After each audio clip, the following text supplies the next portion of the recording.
தமிழ்நாடு இந்த அளவுக்கு கூறுகிட்டு போகும்னு யாருமே நினைச்சு கூட பார்த்துருக்க மாட்டீங்க. ஏன் நான் மட்டும் இல்லை, நீங்களுமே பார்த்துருக்க மாட்டீங்க. இதில் ஒரு வேடிக்கை என்னன்னு பார்த்தீங்கன்னா, யாரு கேட்டாலும் எப்படிப்பா ஜெயிச்சாங்கிறாங்க. அப்போ யாருமே ஓட்டு போடலையா? ஓட்டு போடாம தான் ஜெயிச்சாப்லையா? என்ன வேடிக்கையாக இருக்குது.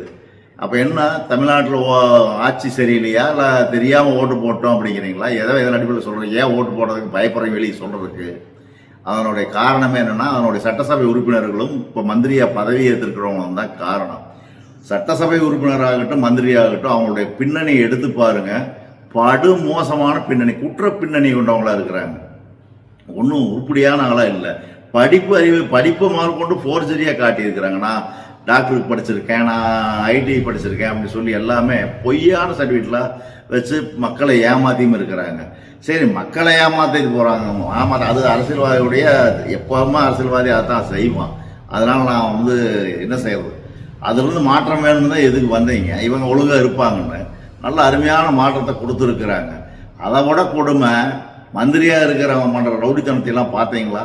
அது ஒரு கிளிப் ஒன்று போடுற பாருங்க.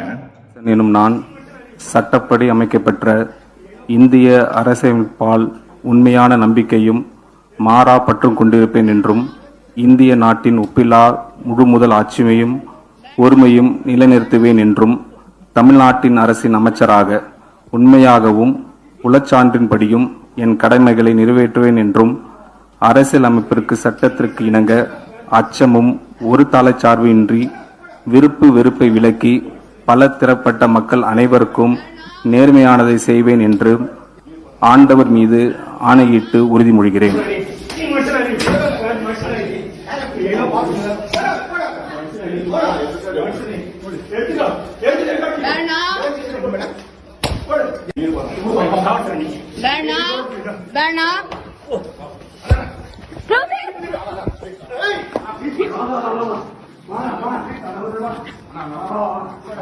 இந்த நபர் ஆர்கே தொகுதியினுடைய எம்எல்ஏ. இவருக்கு இப்ப செங்கோட்டையன் இருந்த மந்திரி பதவி புடுங்கி இந்த ரவுடி பயலுக்கு கொடுத்துருக்கிறாங்க. ஒரு ரவுடிங்கிறது ஆதாரபூர்வமா இத்தனை இன்ஸ்டாகிராம்ல, யூடியூப்ல ஏகப்பட்ட வலைதளங்கள்ல வைரலா பரவி இருக்குது. ஏன் இது விஜய்க்கு தெரியாதா? யோசிச்சு பாருங்க. இல்ல தெரிஞ்சேதான் கொடுத்தாப்லையா? கிறிஸ்டின் அப்படிங்கிறக்காக, கிறிஸ்துவர் அப்படிங்கிறக்காக கொடுத்தாப்லையா? பேர் நல்லா யோசிச்சு பாருங்க. ஒரு ரவுடிக்கு போய் நிதியமைச்சர் பதவி, இதே விஜய் இப்ப ஆட்சிக்கு வரலைன்னா இந்த ஆள் மேல கம்ப்ளைண்ட் ஆயிருக்கும். சொத்து அபகரிப்பு வழக்குல இந்த ஆள் ஜெயிலுக்கு போயிருக்கணும். இப்ப எம்எல்ஏ வாங்காட்டி போலீஸ் எதுவுமே செய்யல.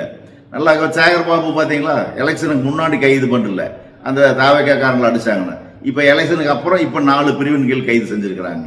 என்ன காரணம்? அன்னைக்கு பதவி அவரை தடுத்துருச்சு. அதேதான் இன்னைக்கு பதவி அவரை தடுத்துருக்குது. பதவி தடுத்துருக்கலாம், விஜய் தடுக்கலாமா? விஜய் ஒன்னா இல்லையா, ஒரு ஹீரோ இல்லையா? 10 வருஷத்துக்கு அப்புறம் என்ன நடக்குங்கிறது இன்னைக்கே அவர் கண்டுபிடிச்சிடாரு இல்லையா? போய் பார் அப்படின்னு அங்க வில்லன் தலைவெல்லாம் தொங்கிட்டுலாம் இருப்பான் இல்லையா? ஏன் இங்க வில்லன் கண்ணு முன்னாடியே நிக்கிறான், அதுவும் மந்திரியா நிக்கிறான், கவர்னர்கிட்ட பதவி வாங்கிட்டு போறாப்புல. நல்லா யோசிச்சு பாருங்க, எவ்வளவு ஒரு கொடுமையான செயல். பேசுறது அத்தனையுமே போய், ஒவ்வொரு வேட்பாளரும் யாராவது ஒரு வேட்பாளர் உண்மையை பேசியிருக்கிறாங்களா? எதுவுமே கிடையாது. அத்தனை பேரும் தன்னுடைய பின்னாடியே மறைச்சு பொய்யான தகவலை கொடுத்துருக்கிறாங்க. இதுல இருக்கிற மந்திரி சபை பட்டியல வன்னியரசு கூட எடுத்துக்கோங்க. வன்னியரசு இதே விஜய் பத்தி என்ன சொன்னாப்புல, சீமானும் விஜயும் RSS பெற்றெடுத்த குழந்தைகள் தான், 2 ஒட்டுண்ணிகள் தான், வேறு வேறெல்லாம் கிடையாது, அவங்கள நம்ப கூடாது, அது மக்கள் நம்ப மாட்டாங்க. என்னைக்குமே மக்களுக்கு எல்லாம் தெரிஞ்சிருச்சு, அவங்களுக்கு ஓட்டு போட மாட்டாங்க. நாங்க என்னைக்குமே சனாதனத்தை எதிர்த்து தான் போரிடுவோம், விஜயோடலாம் கூட்டணி கிடையாது. நாங்க வெக்கமா இல்ல இப்ப மந்திரி சபையில போய் கூட்டணி. திருமாவளவனுக்கு மூஞ்சியே இல்லை.